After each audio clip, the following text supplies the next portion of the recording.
Fala galera do primeiro ano, olha nós aqui de volta, quarentena, sétimo dia, ou oitavo, sei lá, eu estou perdido já. Essa é a atividade que eu passei para vocês no portal do Positivo. A gente vai, já é a revisão para a nossa primeira prova, que eu não sei quando que ela vai acontecer, mas ela vai acontecer com certeza. Espero que vocês estejam bem, que os familiares estejam bem, tá? Especialmente os mais velhinhos aí, cuidem deles. E essa já vai é considerada a revisão para a nossa primeira prova. Tá? O que é que a gente vai ver com essa nossa revisão de temas aqui? Vamos ver então as mudanças de estado físico, a definição e os exercícios com relação a ponto de fusão e de ebulição, cálculos que envolvam densidade, a classificação do sistema em homogêneo e heterogêneo, gráficos de mudança de estado físico e separação de misturas. Fechou? Vocês já têm esse material no portal do Positivo. Espero que vocês já tenham resolvido e venham só acompanhar para tirar dúvidas. Seguimos em frente então? Olha lá. Ponto de fusão corresponde a letra A, passagem do estado líquido para o estado sólido. Tá? Líquido para o sólido a gente chama de solidificação. Letra B, a passagem do gasoso para o líquido. Passagem do gasoso para o líquido a gente chama de liquefação ou condensação. Passagem do sólido para o líquido, essa é a definição de uma mudança de estado físico chamada de fusão. E a passagem do líquido para o gás, eu vou chamar então de vaporização. Lembra? Mudança de estado físico, básico, simples, mas sempre aparece em prova. Segundo exercício nosso aqui. Considere os pontos de fusão, essa primeira coluna aqui, e os pontos de ebulição, essa segunda coluna aqui, das seguintes substâncias: o etanol, clorofórmio, iodo e éter etílico. Analisando os dados da tabela e considerando 28 graus Celsius e 1 atm, pode-se afirmar que o estado físico de cada substância é. A gente faz assim, pessoal, tá vendo aqui, ó? A gente vai separar aqui o ponto de fusão e vai separar aqui o ponto de ebulição. Qualquer temperatura abaixo do ponto de fusão, a substância será encontrada no estado sólido. Qualquer temperatura para a substância entre o ponto de fusão e o ponto de ebulição, ela estará no estado físico líquido. E qualquer temperatura acima do ponto de ebulição, ela estará no estado gasoso. Então, basta eu posicionar esse 28 graus para cada uma das substâncias. Fechou? Etanol. 28, se eu localizar aqui, o 28 está entre menos 117 e 78. Ou seja, o 28 está aqui nesse espaço no meu gráfico. Então, o etanol encontrar-se-á, encontrar-se-á no estado líquido, já que 28 graus está entre o ponto de fusão e o ponto de ebulição. Para o clorofórmio, onde é que está o 28? Está abaixo de menos 63, acima de 61 ou entre menos 63 e 61. 28 está entre o ponto de fusão e o ponto de ebulição, ou seja, também será uma amostra no estado líquido. O iodo, onde é que está o 28 graus Celsius? 28 está abaixo de 113,5. Ou seja, se está abaixo do ponto de fusão, ele se encontra no estado sólido. E finalmente éter etílico. Onde é que está 28 graus aqui? 28 novamente encontra-se muito próximo do ponto de ebulição, mas abaixo do ponto de ebulição. Então, ele se encontra no estado físico líquido. Então, a 28 graus eu vou ter o etanol, o clorofórmio e o éter no estado líquido e o iodo no estado sólido. Fechou? Vamos seguir em frente então. A água é um recurso natural fundamental para a existência da vida. Mesmo sendo tão importante, existem inúmeras situações que causam a poluição das nossas águas. Considerando a densidade da água, a temperatura ambiente igual a 1 grama por ml. Isso a gente está bem batido, sabe bastante, né? 1 ml de água tem massa 1 grama. 1 litro de água tem massa 1 quilo. 1000 litros de água, 1 tonelada. Quais dos poluentes na tabela abaixo flutuariam na superfície? A gente sabe que para uma substância flutuar dentro de um líquido, a sua densidade tem que ser menor do que a densidade do líquido no qual ele foi colocado. Gasolina, densidade 0,8, óleo comestível 0,9, o vidro 2,1 e o mercúrio 13,6. Como a densidade da água é 1, apenas a gasolina e o óleo comestível é que tem densidade inferior à da água. Dessa forma, esses dois líquidos flutuariam na superfície da água. Tranquilo? Fácil? Vamos lá.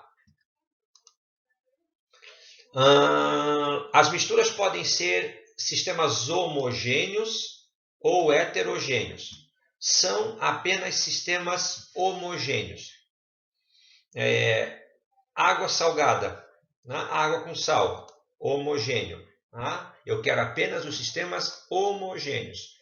Água e areia, heterogêneo. Água e enxofre. Aqui, ó, eu vou já antecipar aqui. Esse frasco aqui, ele tem uma solução de água, etanol, e esses cristais que vocês estão visualizando é o enxofre. Então, essa mistura de água e enxofre é uma mistura heterogênea. Aqui embaixo eu tenho uma pia de granito. Água com óleo, heterogêneo. Ar atmosférico, homogêneo. Gasolina, homogêneo. Água com gás, heterogêneo, porque eu consigo ver as bolinhas de gás. O granito é essa figura aqui, tá vendo? O granito não é o granizo, né? O granizo é a água solidificada caindo, né? Então, da nuvem. Então, é essa pedra aqui que ela é malhada, tá vendo? É um sistema homogêneo ou heterogêneo? É um sistema heterogêneo, formado por quartzo, mica e feldspato. E o leite, Ademir? O leite também é um sistema heterogêneo. Mas a olho nu ele parece homogêneo. É que vocês que estão no primeiro ainda não veem essa matéria. Lá no segundo, vocês vão perceber que o leite é classificado como sendo um colóide. Ele parece homogêneo, mas na verdade é heterogêneo. O etanol, eu acredito que, como é do primeiro ano, quando ele se refere a... Deixa eu apagar, ficou horrível. Vamos apagar isso, esquece. Vamos cagar com tudo que está sendo feito aí. Quando ele fala em etanol, ele deve estar se referindo ao etanol hidratado, que é o álcool combustível, ou álcool, agora que a gente está falando bastante em álcool gel, ou álcool 70% para desinfecção das mãos, né, para antisepsia das mãos.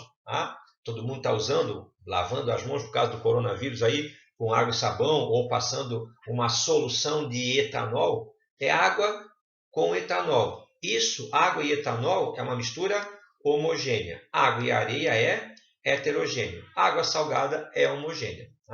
O ar atmosférico é uma mistura homogênea. O açúcar dissolvido na água é uma mistura homogênea. E o etanol, se for só a palavra etanol, ele é um sistema homogêneo. Se ele estivesse se referindo ao etanol misturado com água, ele é uma mistura homogênea. Ou seja, dos exemplos que eu dei aqui, os únicos exemplos que formam misturas homogêneas são o ar atmosférico, o sistema homogêneo, o açúcar dissolvido na água e o etanol. Fechou? Vamos seguir em frente aqui. No campo da metalurgia, metalurgia é a indústria que a gente usa para a obtenção de metais. Se for para a obtenção do aço, eu chamo de siderurgia. É crescente o interesse nos processos de recuperação de metais, pois é considerável a economia de energia entre os processos de produção e de reciclagem, além da redução significativa do lixo metálico. E este é o caso de uma microempresa de reciclagem na qual se desejava desenvolver um método para separar os metais da sucata. E a sucata é composta aproximadamente 63% de estranho e 37% de chumbo, usando aquecimento. Porém, não se obteve êxito nesse processo de separação.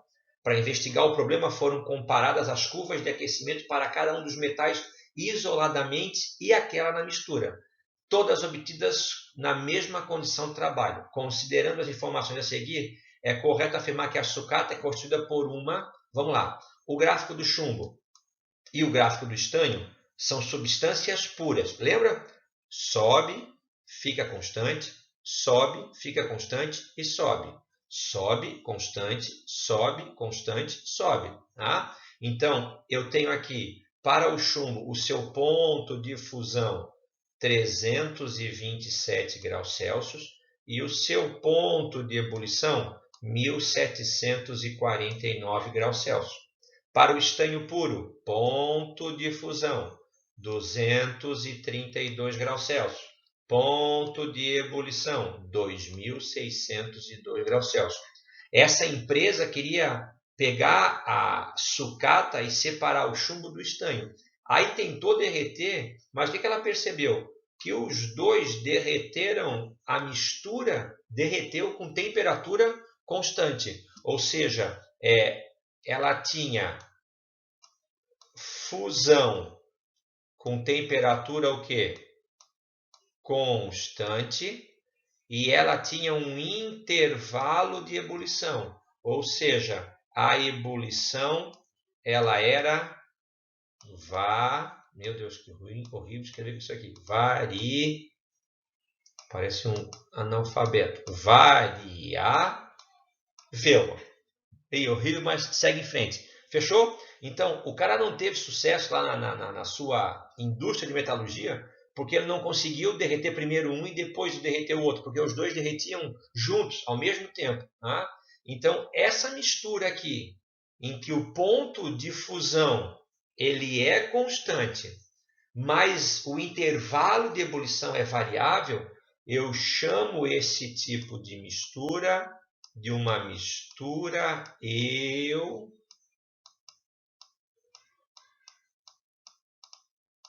eutética. Fechou? Por que é que o cara não teve sucesso na separação por aquecimento? Por quê? Porque ele estava diante de uma mistura eutética. Que mistura é essa? É uma mistura que apresenta fusão com temperatura constante e ebulição com temperatura variável. Tranquilo? Procura a alternativa que se assemelhe a essa resposta que eu dei para vocês aqui agora. Próximo exercício. As figuras 1, 2 e 3 ilustram alguns processos de separação de misturas do uso comum para as pessoas do dia a dia. Aqui eu tenho um aspirador de pó, né? O que o aspirador de pó faz? Ele puxa o ar misturado com poeira, ele faz o ar passar e um tecido, um pano, retém as partículas de poeira. Então, aqui eu tenho um exemplo de filtração. Tá? Aqui eu estou catando, não sei se aqui acho que é feijão branco, será que é isso? Tá? Mas eu estou separando o que é bom do que é ruim, pegando com o dedo, estou fazendo uma catação. E no último estou preparando um cafezinho, estou usando um filtro, novamente filtração. Então a resposta aqui é filtração simples, catação, filtração simples, catação e filtração simples. Fechou? Vamos só ver os outros nomes ali. Tá? Decantação, o que significa isso? Aguardar algum tempo, para quem é mistura heterogênea, para quem é mais denso, sedimentar e depois eu separo os dois. Filtração já vimos. E destilação. Destilação simples é simplesmente aquecer e esperar que a substância mais volátil entre em ebulição primeiro e depois, se eu quiser coletá-la, eu uso um condensador. Tá? Destilação já vimos, filtração já vimos. Filtração a vácuo. Tem naquela minha outra aulinha, filtração a vácuo, quando usa aquele Kitasato e o funil de Buckner, tá? Que faz o quê? Tu liga esse sistema de filtração a uma máquina que cria vácuo, uma bomba de vácuo ou uma trompa d'água. Ela vai criar um vácuo no interior do recipiente que vai fazer com que a filtração seja mais acelerada, mais rápida. E que o solvente, que o dispersante, seja removido mais intensamente do particulado sólido. Tá? Destilação fracionada, a gente já viu que é aquela do petróleo, lembra? Tem uma coluna de fracionamento, quando as substâncias têm pontos de ebulição mais próximos e é difícil separá-las. Cromatografia, a gente não comentou em sala de aula. Tá? Ah, ficou atrás da minha foto. Vocês estão vendo aqui atrás? Eu vou traduzir para vocês aqui um pouquinho. Tá? Aqui eu tinha um recipiente com um solvente, aqui eu tenho uma tira de papel e aqui eu coloquei uma gotinha de um corante alimentar. Tá? E você pega essa tirinha com corante alimentar e você põe ela no solvente. Lembra que aí essa tira de papel vai puxar o solvente. Quando o solvente passar pela gotinha de corante, ele vai arrastar as diferentes cores que foram usadas para fazer aquele corante. Entendeu? Se ele for verde, por exemplo, você mergulha, ele vai puxar o solvente de dentro do recipiente e vai arrastar o azul e o amarelo, entendeu? Então eu vou separar os componentes dessa mistura por arrasto de um solvente. E como ele cria uma graduação de cores, eu chamo isso de cromatografia. Tá? Esse é um exemplo mais simples de cromatografia. Separação magnética, eu tenho que usar um ímã. Tá? Levigação está acontecendo aqui, tá vendo? O que esse cara está fazendo? Ele é um minerador. Ele está procurando pelo ouro. Então ele botou o ouro que vem junto com a areia, aí ele começa a lavar essa mistura e a água vai pegar e vai arrastar a areia e vai deixar, que é menos densa, e vai deixar no fundo do objeto aqui o ouro lá no fundo. Então a água vai arrastar o menos denso e deixar o mais denso no fundo, que nesse caso da mineração é o ouro. O nome desse processo chama-se levigação. Fechou? Como os exemplos era um aspirador, que nada mais é do que um filtro de ar. Eu estou catando decatação e eu estou fazendo cafezinho e filtração. A resposta era filtração simples, catação e filtração simples. Para a gente encerrar, assim como Monsieur Jordan, personagem de Molière, que falava em prosa sem sabê-lo, também nós realizamos e presenciamos transformações químicas sem ter plenamente consciência disso.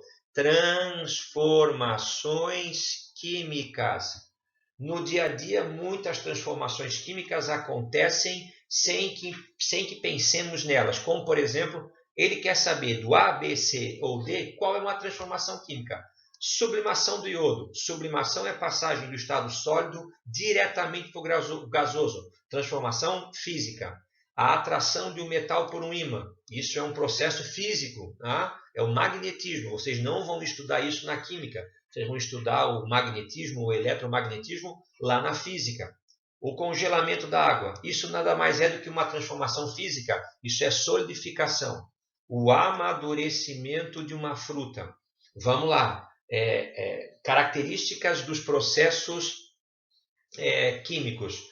A reversibilidade. Isso eu estou falando para um aluno do primeiro ano do ensino médio. Geralmente os processos químicos eles são irreversíveis. Tá? E há uma alteração da composição química. Pergunto, a fruta amadureceu, eu consigo desamadurecer a fruta? Não, é um processo irreversível. A alteração do sabor dela? Sim, porque há uma sequência de reações químicas acontecendo no interior da fruta. Então a transformação física que eu vou ter química, é o amadurecimento do fruto. Fechou, galera? Essa é a nossa revisão para a primeira prova. Já considerem ela feita e caprichem no estudo. Tá? Cuidado de vocês. Até um próximo encontro nosso virtual. Fiquem com Deus. Um abraço.